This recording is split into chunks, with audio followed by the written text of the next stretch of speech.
Here with smokescreendesign.com, coming to you with another video. Going to be discussing the Earth and its spin and how would we see that if we wanted to experience the Earth spin.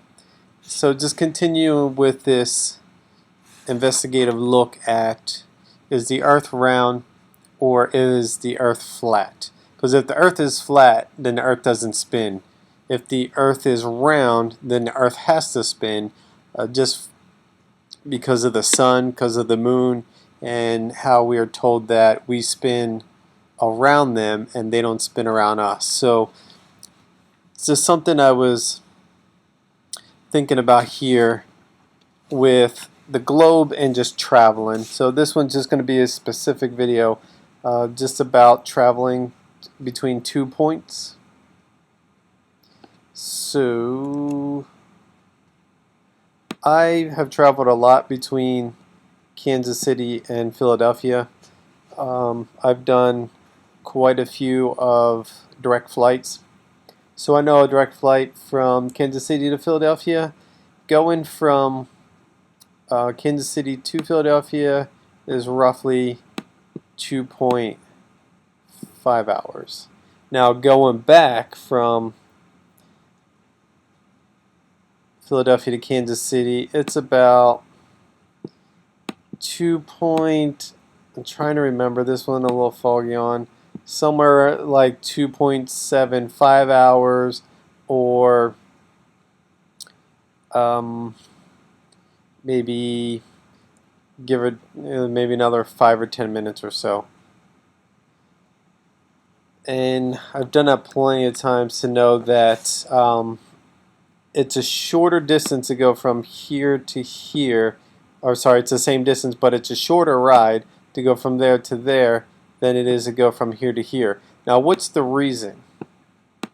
Well, it's got to be because the Earth spins, right? Because the Earth goes in this direction, ignoring the fact that there's supposed to be some type of tilt. Where's the tilt? Whatever. But the Earth spins from west to east. So does that mean that one route that versus the other is going to be shorter? Well, it should, right? But then that depends on how high do you have to go before gravity is no longer keeping you tied to the ground.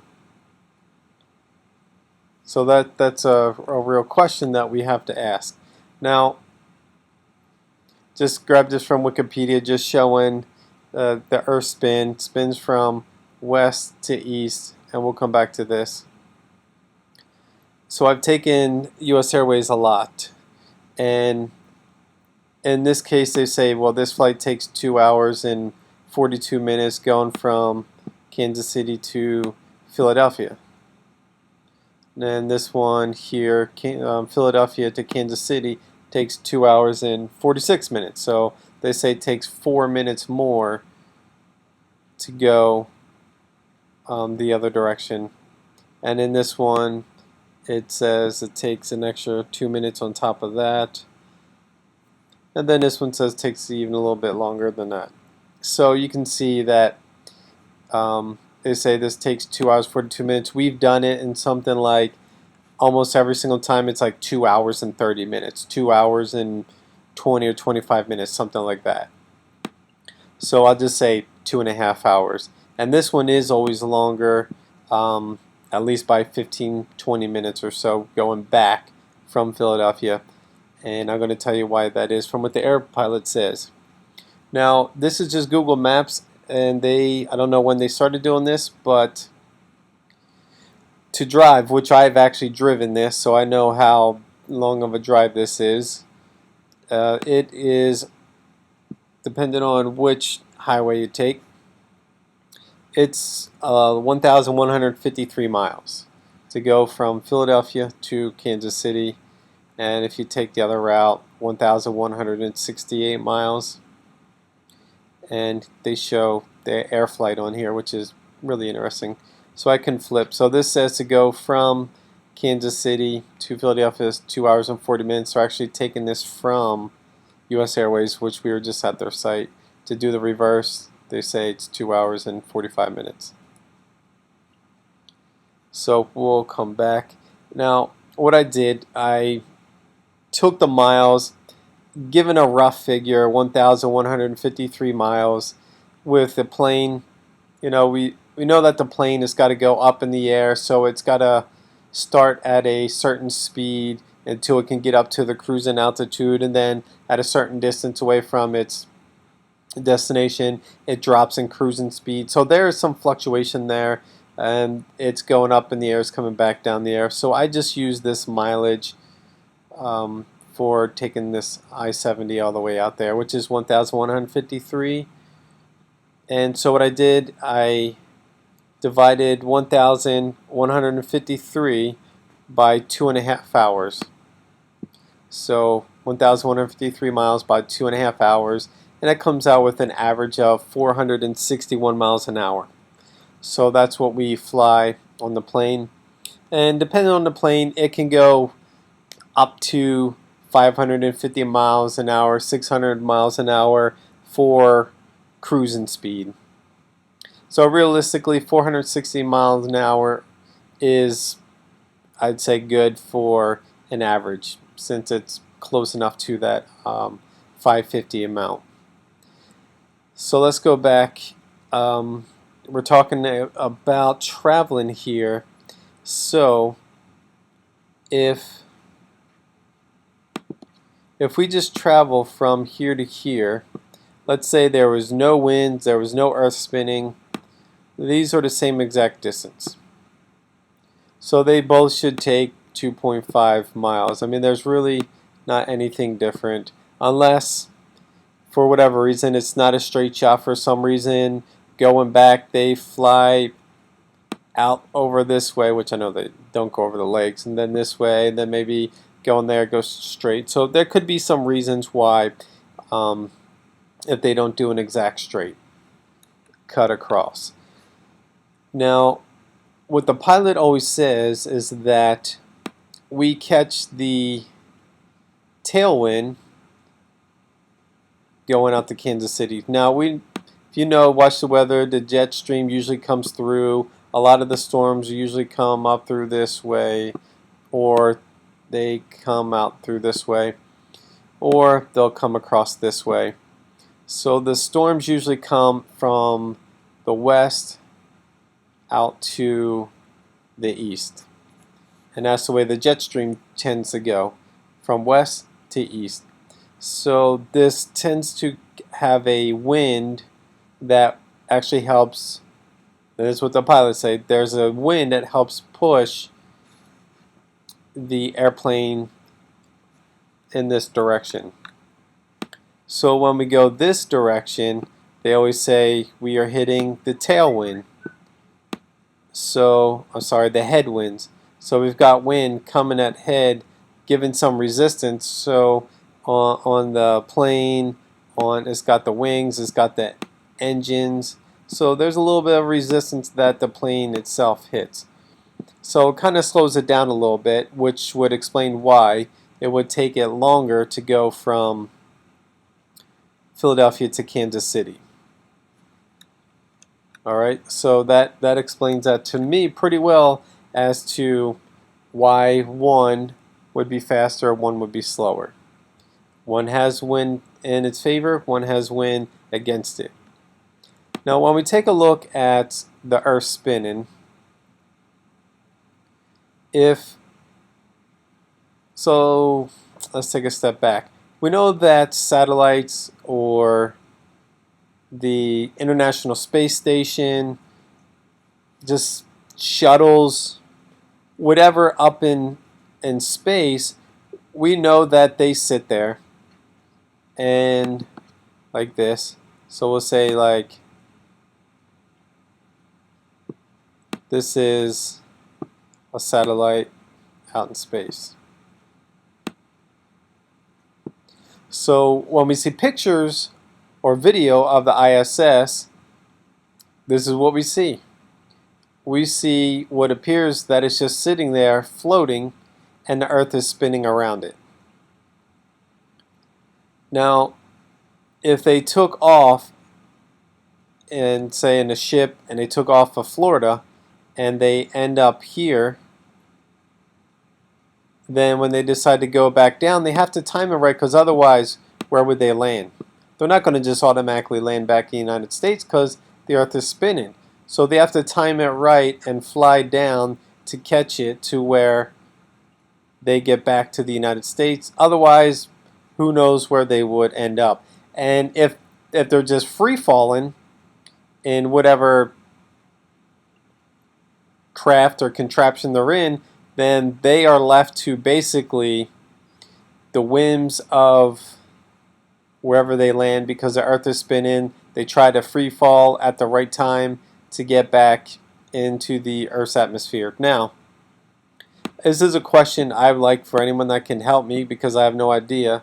When does Earth's gravity separate, or at what height does Earth's gravity separate where it allows the Earth to freely spin from an object that is rising up? So that's something that I've been trying to look at and see. I'm looking for an answer. I want to know at what point is this disconnect happen, because supposedly if the Earth is spinning and if I take off from Kansas City and I go to Philadelphia, as you can see here, if I go this direction, I am flying with the Earth. Now, depends on how fast the Earth is moving. In this location, I'm not sure how fast it is. At the equator, it's supposed to be about 1,000 miles an hour. Up here, it's supposed to be a lot slower. But however fast this is moving here, the Earth is actually racing with the plane. They're going the same direction. So if the plane was just to take off and just sit, so let's say like a helicopter, if the helicopter went up 30, 40,000 feet where the airplanes go, if it just sat there, then the Earth would be sitting there, and the helicopter would be sitting there, and the Earth would be spinning below it.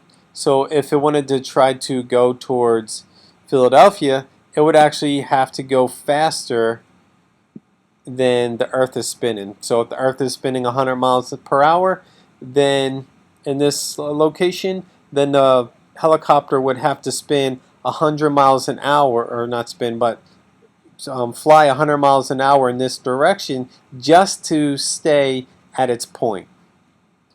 And then it would have to move forward 100 miles an hour on top of that to move at 100 miles an hour faster than the Earth is spinning. So coming back the other direction, say we take off from Philadelphia and we head back to Kansas City. If the plane goes up, the Earth is spinning below it, then we should actually get there a lot faster. Now, like I said, I don't know how fast the Earth is spinning over the United States, but if the plane goes up, let's say it's 100 miles an hour, not that fast, but let's say it is 100 miles an hour, then we've got the plane moving at 100 miles an hour faster than it was, well, actually 200 miles an hour faster than it was the other time, since the other way it was fighting against 100 miles an hour. So it's actually going a lot faster, and going this direction, it should arrive at its destination a lot quicker. But the thing is that it does have some headwinds, but the headwinds aren't that strong to make it that much slower if the Earth is spinning in this direction, to where it would actually take longer. So it would either balance out, or I personally think it should either balance out, or it should arrive at very least the same amount of time. So balancing out would arrive at the same time, or it should arrive a lot faster than trying to catch up with Earth.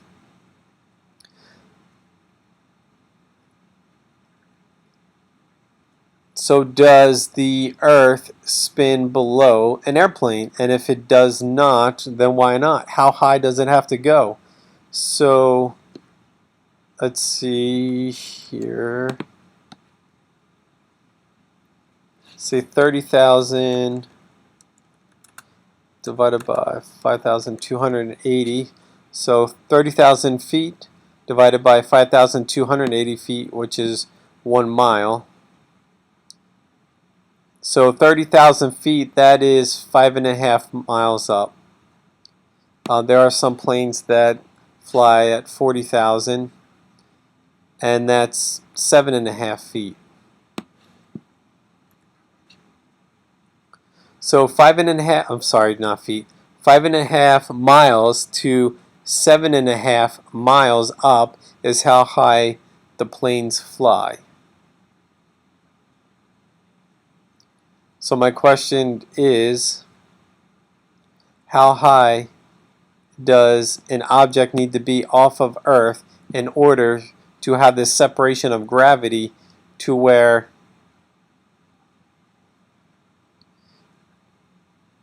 it stops spinning with the Earth?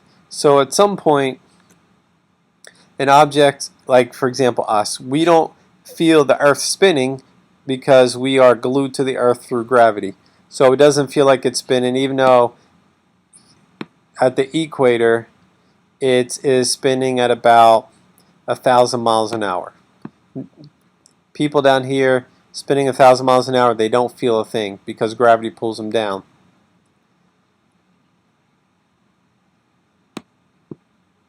So where does gravity disconnect? Because the space station is supposed to be, I don't know, 100 miles up or something like that, and it can see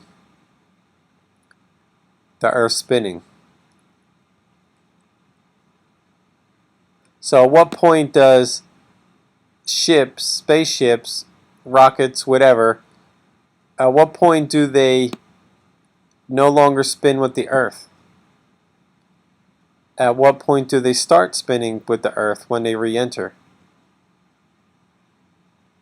So there's got to be a fine line somewhere in there, or a thick line somewhere in there, where that disconnect and that connect happens again. Now, I've seen video footage of rockets. They've had a camera on a rocket on a side or somewhere that supposedly can withstand a lot of heat and pressure and whatever. And I've seen it fly straight up into space. But I have yet to ever see the Earth start spinning underneath of it.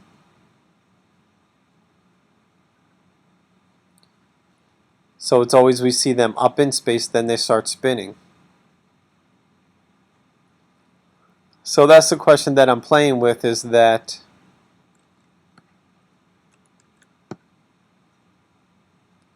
here, if the Earth is moving in this direction, I've flown from California and went out here to Hawaii, and if the Earth is spinning this direction, Hawaii should have went this way really fast, because at the equator it's spinning 1,000 miles an hour, and we're up here flying. Hawaii should have went this way really quick, especially since we left California. So to catch up to Hawaii, we probably should have been flying this direction to try to keep up with it. I mean, think about how fast that would have been moving, that we would have to fly just to keep up. So why is it that this way is a lot, well, I want to say a lot, at least 15 minutes slower than this way, when the Earth is moving that direction and we have to fly to keep up? And we have tailwinds with us, but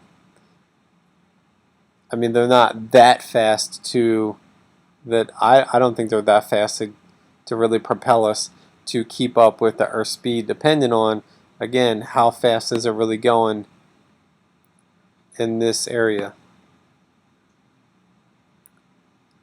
But then there's this direction here that's actually takes longer to go that direction. Or is it just that the planes, even though they're 5.5 to 7.5 miles up, that they're not up high enough to disconnect from the gravitational pull to where they don't float above Earth and Earth spins below it? So if that's the case, then how high is it?